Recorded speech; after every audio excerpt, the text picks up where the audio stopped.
All right, let's first talk about regionalization of the vertebrae. So the first cervical vertebra, well, we have the cervical vertebrae, we have the thoracic vertebrae, the lumbar vertebrae, and the caudal vertebrae in mammals. And the first cervical vertebra is a modified one called the atlas. So this is an atlas bone here, and you notice it's got a big hole in it.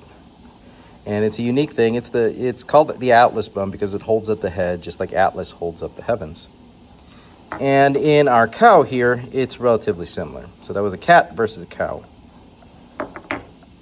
The second cervical vertebra is called the axis.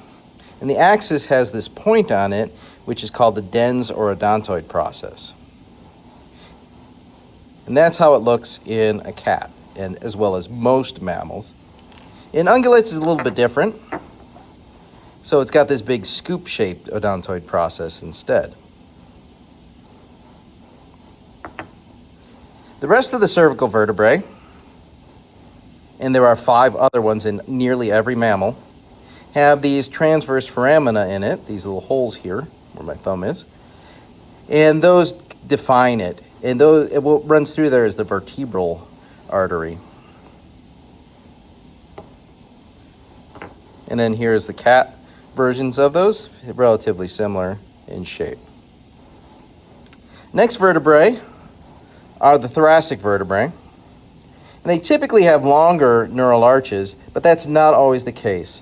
If we look at some of the posterior thoracic vertebrae, especially in a cat here, we would see that they are relatively short.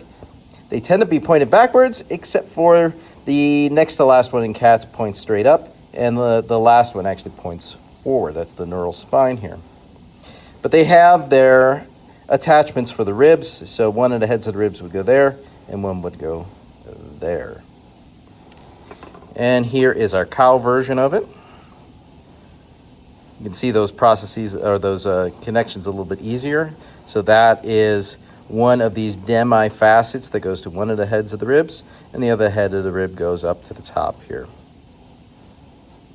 And you can see, again, it's got a relatively long neural spine, but again, as you go further back, it becomes smaller and smaller.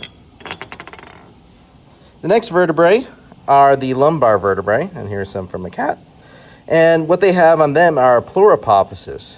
And so if you think of the word pleura, that's where the lungs are, right? This isn't where the lungs are, though.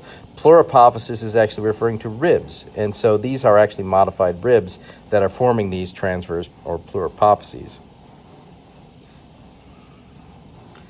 Here it is in a cow. And you can see the transverse processes, those pluripophyses, are usually sticking straight out to the side.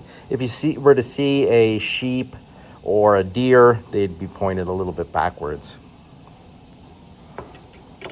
And then we get into the sacral vertebrae. So the sacral vertebrae represent a fusion of several vertebrae, and it all depends on which animal you are. So some have 3, some have 5, some have 7. I think they even go up to 9 or so. But there's a fusion of those, and that's what the hips actually connect into up there. And if we look at our cat here, that's what they look like in a cat. And then finally, there are the caudal vertebrae.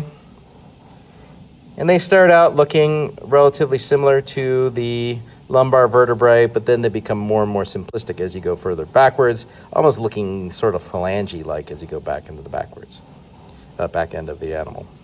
So those are the different areas of the vertebrae.